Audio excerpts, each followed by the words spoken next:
Ya sambil main aja. Boleh. Boleh. Sambil main. Juga mencerminkan humanis ini. Oke. Lah saya nggak bisa main catur, Cak. Iya. Sorry Gus. Anggap saja bisa.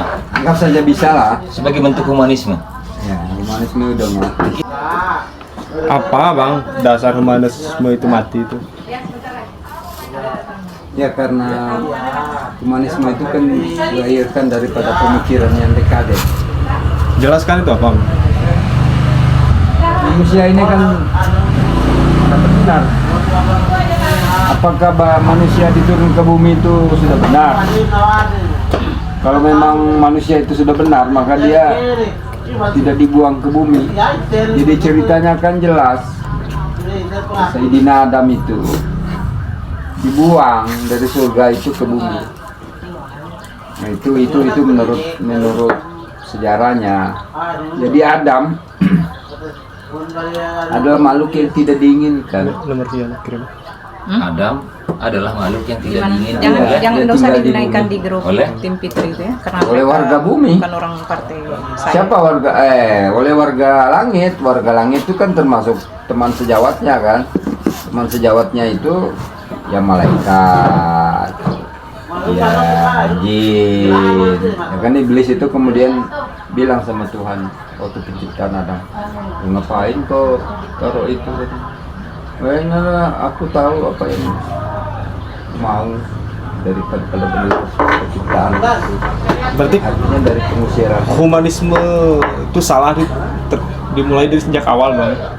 Oh iya, kalau kita sebut humanisme itu artinya ada nilai di situ kan. Nilai apa yang diambil dari humanisme? Kalau memang ada nilai humanisme, apa nilainya? Moral, moralitas. Ini kan penuh dengan rekayasa semua tuh. Kalau menurut Cak Yon gimana tentang kematian humanisme ini? Iya. Ya sesungguhnya humanisme itu nggak mati kalau saya. Konsepnya dari mana kita bilang dia mati kalau memang kalau kita kata pada posisi pada konteks dia matinya humanisme ini kan prinsipnya saja. Sesungguhnya humanisme nggak mati. Kalau memang mati humanis ini ya kita nggak akan bisa tersenyum sampai hari ini. Maka pada konteksnya adalah ketika Adam ini diturunkan, dia sudah diajarkan juga bagaimana dia harus menciptakan suasana masyarakat bumi terutama. Maka disebutkan dalam surat Al-Baqarah ayat 31 itu wa'allamal adamal asma' kullah tsumma aradahum 'alal malak. Jadi ketika Adam diturunkan dia sudah dibekali juga dengan pengetahuan ini bentuk, ini nama benda, ini semua nama sudah diberikan supaya Adam itu menelurkan namanya humanisme itu. Itu yang sekarang hari ini yang kita sedang fungsikan bersama, bahwa bagaimana membuat situasi menjadi menyenangkan, jadi nggak usah repot-repot gitu. Jadi nggak ada yang perlu kita susahkan, nggak ada yang perlu kita repotkan. Ya main catur ya main catur, podcast ya podcast, bertamu ya bertamu, ya gubernur ya gubernur, bupati ya bupati, sama aja sebenarnya gitu. Mau kita beda-bedakan dia gubernur ini kan jabatan duniawi yang kadang-kadang itu akan menghilangkan humanisitas itu. Membuat mati humanisme itu adalah ketika kita memposisikan diri sebagai seorang yang lebih, sehingga janganlah kita menciptakan posisi ada yang lebih dan ada yang kurang, kesetaraan, sehingga humanis itu bisa dijalankan gitu. Ini kalau prinsip saya begitu, dia tidak mati humanisme itu. Artinya kalau memang humanisme ini mati, lalu kemudian bagaimana dengan cucu-cucu Adam yang hari ini sedang mencatur, hari ini sedang mempersiapkan untuk terima tamunya?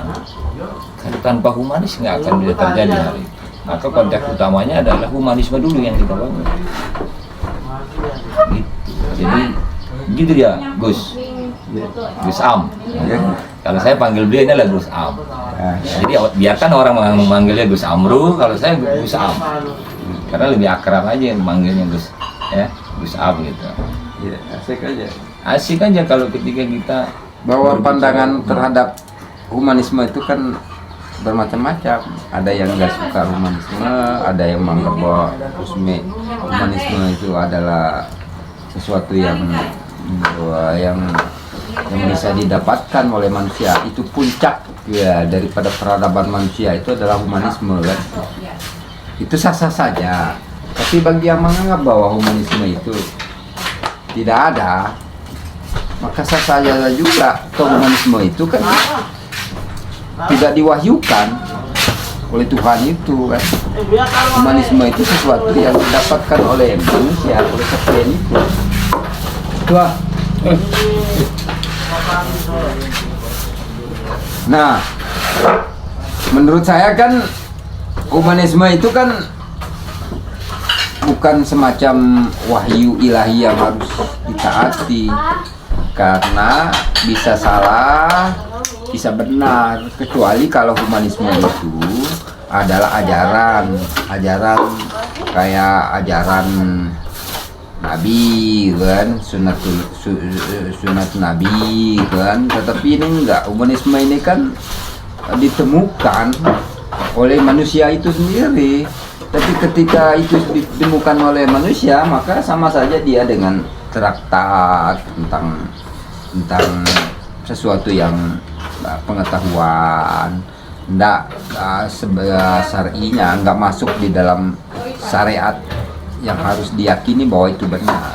Itu dulu, bahwa apakah humanisme itu, apa yang dikatakan oleh humanisme itu adalah suhuf, perkamen-perkamen yang diturunkan oleh Allah, oleh Tuhan itu. Tapi kan enggak, hanya temuan, hanya rekayasa manusia, hasil dari rekayasa manusia. Jadi nilai-nilai moral, etika itu, apakah itu semacam syariat? Saya kira tidak ada orang yang mengatakan bahwa humanisme itu syariat yang harus ditaati. Gitu Gus. Oke, closing coba Cak Yon. Ya kalau berbicara humanis memang menarik sebenarnya. Dan artinya humanis ini apakah kita menciptakan atau kita bunuh? Iya. Ya kan?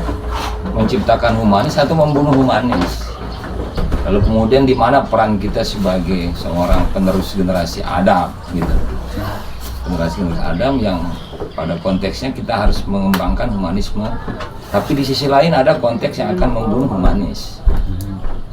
Jadi closing saya itu mau dihidupkan atau dimatikan humanisme, tergantung bagaimana kita memaknainya. Bagi saya hari ini humanisme masih hidup. Oke, Bang Amru closing.